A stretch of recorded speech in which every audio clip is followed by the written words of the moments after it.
قائل نہ ہونے کے لیے میری بات سن لیجیے. وہ تحقیق خواہ وہ کسی کی ہو، وہ حسین کو غلط ثابت کرے اور یزید کو صحیح ثابت کرے، وہ صحیح نہیں ہو سکتا. علم کی دنیا میں اس سے زیادہ لغو کوئی جملہ نہیں ہے، لیکن عقیدت کی دنیا میں اس سے زیادہ پسندیدہ کوئی جملہ نہیں ہے. تاریخ کا دین سے کوئی تعلق نہیں.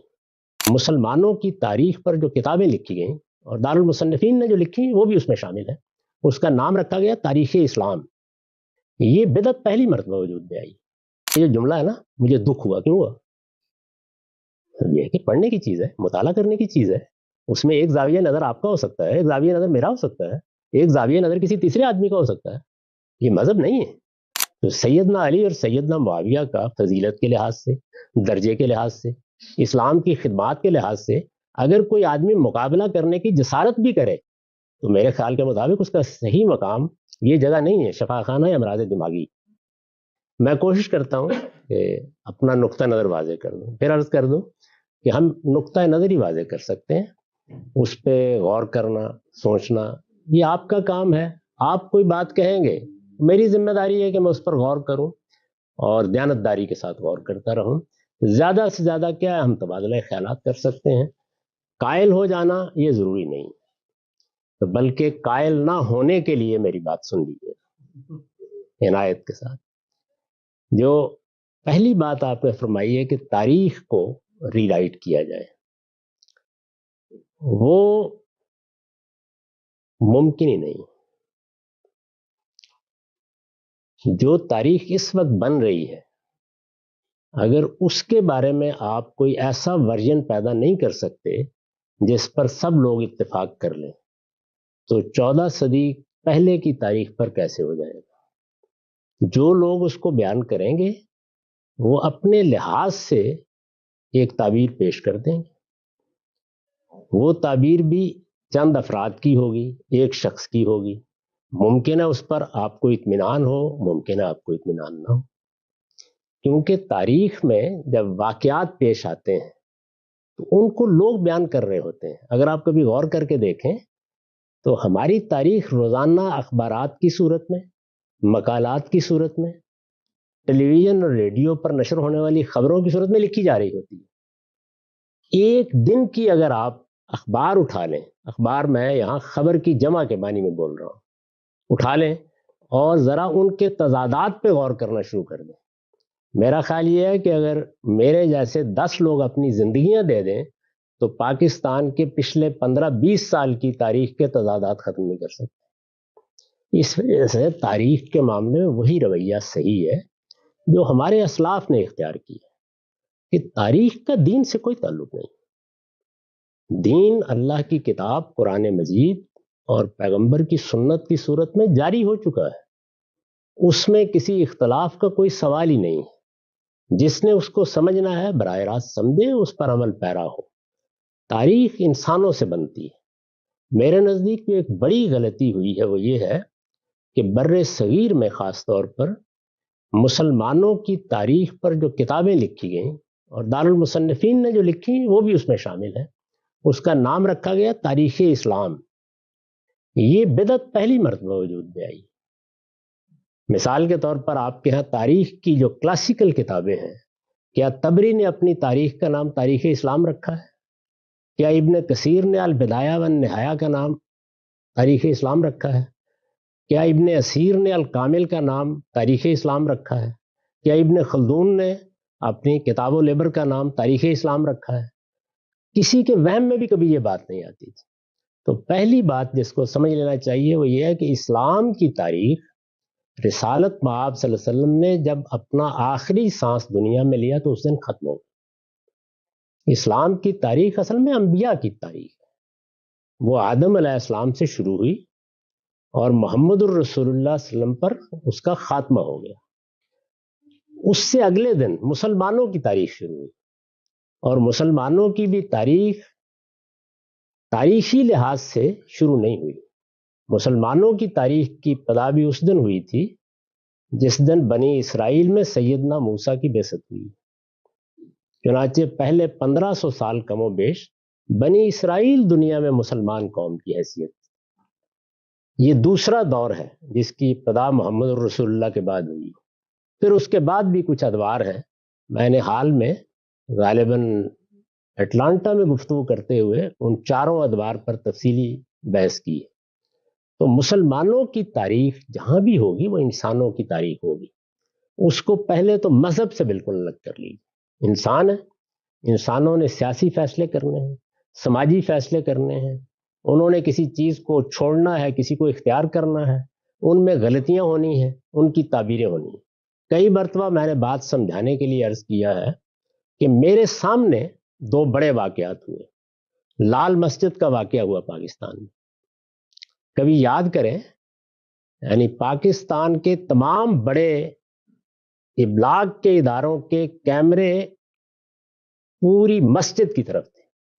بڑے بڑے اخبار نویس اور بڑے بڑے اینکر حضرات وہ سب مختلف کونوں پر کھڑے ہوئے براہ راست نشریات کر رہے تھے۔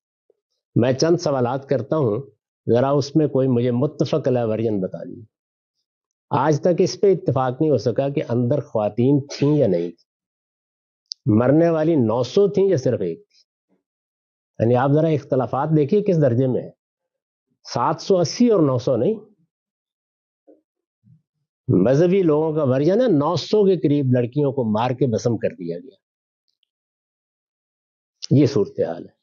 ہمارے یہاں ایک دوسرا واقعہ ہوا، پروفیسر طاہر القادری صاحب کے ادارے پر بقول ان کے حملہ کر دیا گیا، یا ریاست کے ذمہ داروں کے بقول ایک غیر قانونی اقدام کو ختم کرنے کے لیے اقدام کیا گیا۔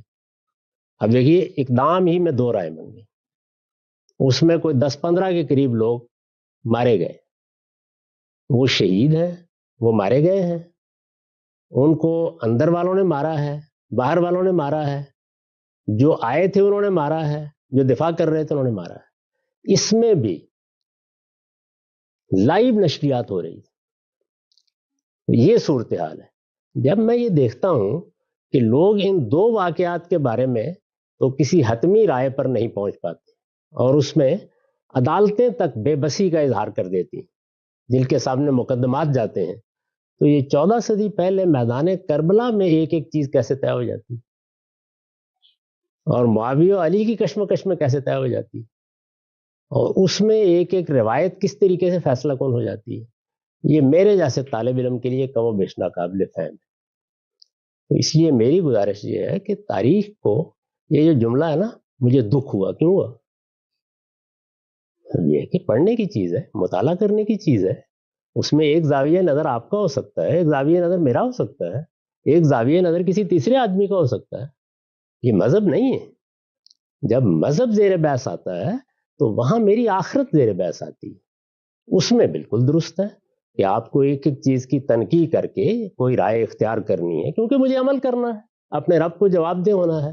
تاریخ کے معاملات کو مطالعے کا موضوع ہونا چاہیے، اور مطالعے کے موضوع میں وہی ٹھیک ہے کہ اگر مجھے موقع ملے گا اور میں تاریخ سے دلچسپی مثال کے طور پر اگر رکھتا ہوں، تو میں اپنے طریقے کے مطابق جیسے میں سمجھتا ہوں اس تاریخ کو بیان کرتا ہوں۔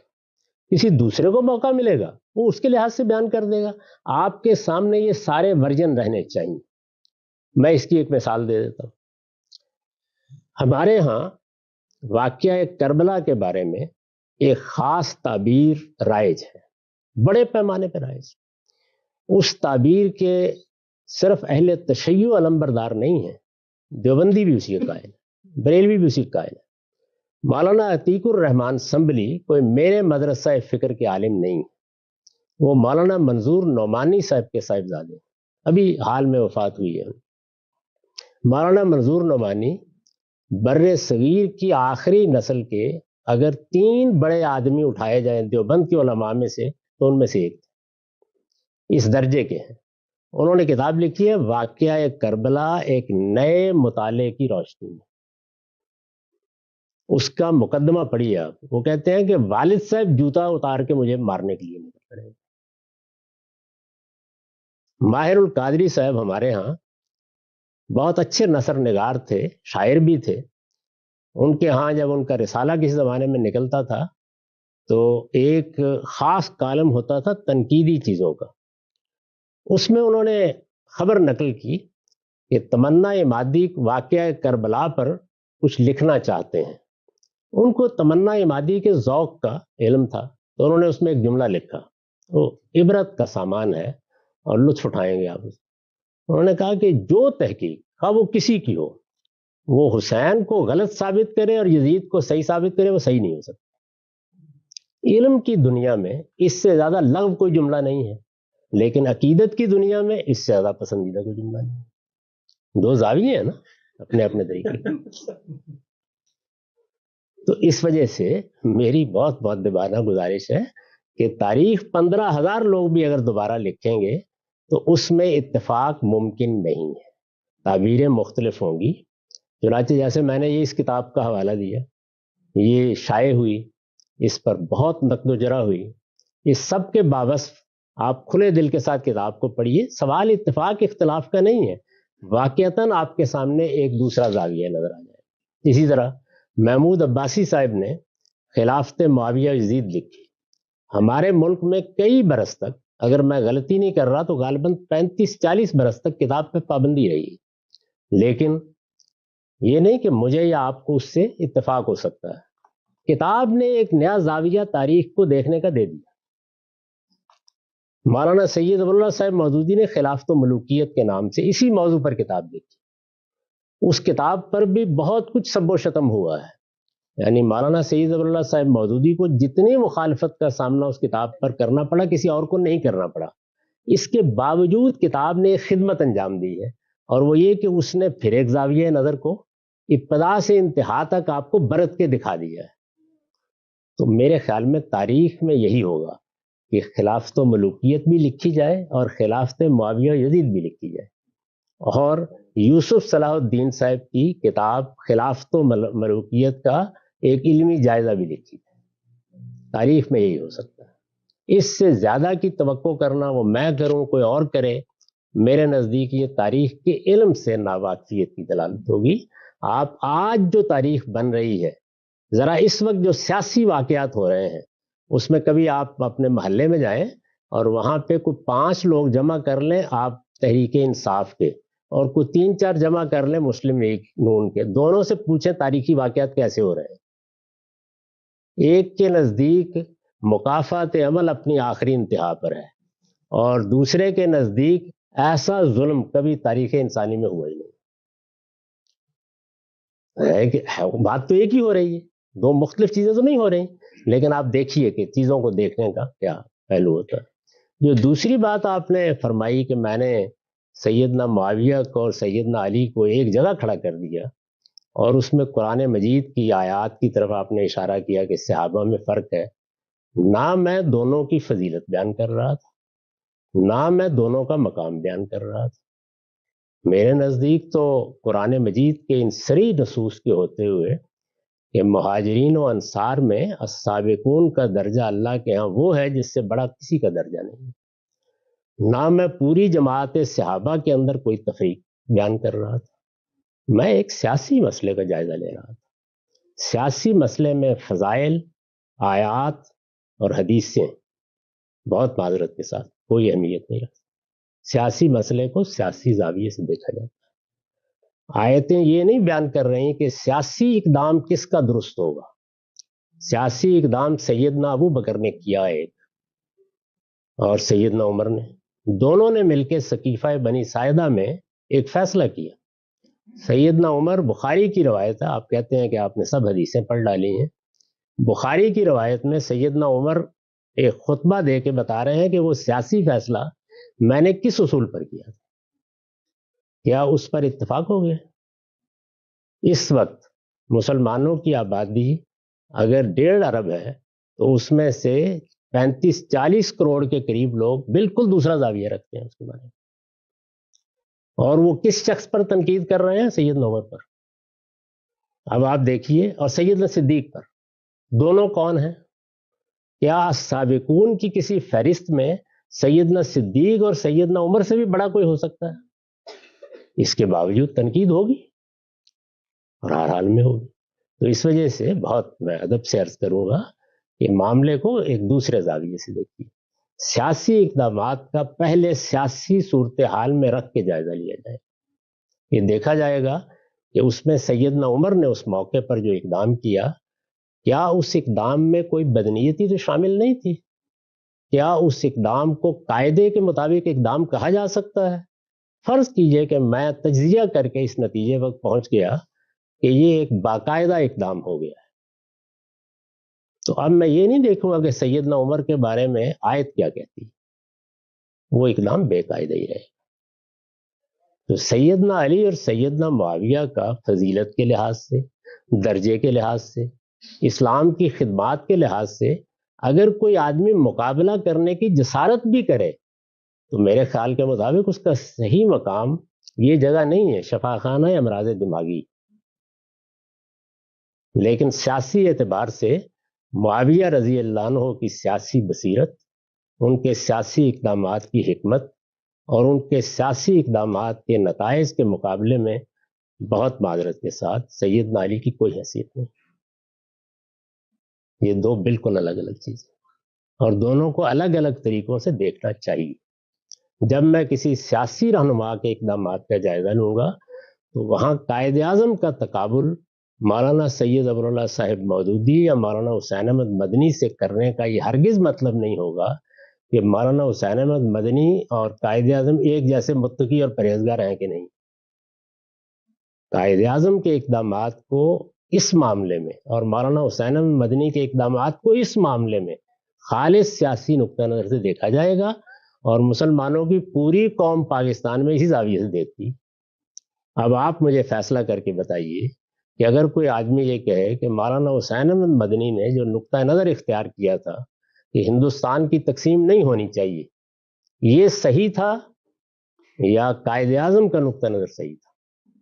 اور فرض کیجئے کہ ایک آدمی یہ کہے کہ قائد اعظم کا نقطہ نظر صحیح تھا، اور آپ کہیں کہ تم کو حیا نہیں آتی، کتنے متقی اور پرہیزگار آدمی کا مقابلہ کس شخص سے کر رہے ہیں، یہ صحیح تنقید ہوگی؟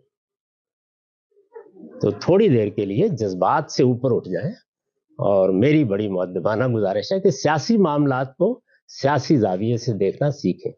ہم مسلمانوں نے یہ نہیں دیکھا، اسی وجہ سے پاکستان میں ہم نے مذہب اور سیاست کی بدترین کشمکش پیدا کی۔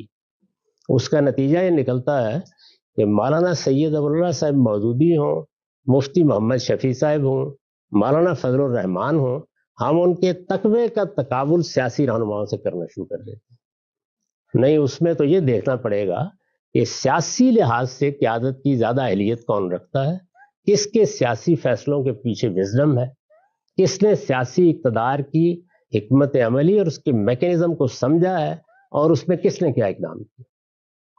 تو آپ دو چیزوں کا تقابل جو فرما رہے ہیں، میں تو اس کا تصور بھی نہیں کر سکتا۔ یعنی یہ کہ سیدنا علی کا تقابل میں فضیلت میں، تقوی میں، رسول اللہ کا ساتھ دینے میں، اسلام کی خدمات کے لیے معاویہ رضی اللہ عنہ سے کروں، تو میں نے عرض کیا کہ پھر مجھے شفاخانہ یا امراض دماغی میں ہونا چاہیے۔ اس میں سیدنا علی کے مرتبے کے مقابلے میں سیدنا معاویہ کا نام بھی نہیں لیا جا سکتا، لیکن دوسرا پہلو جو ہے اس میں یعنی خوف فساد خلق نہ ہوتا تو میں اقدامات کا جائزہ لے کے آپ کو بتاتا کہ دونوں میں کیا تقابل ہے۔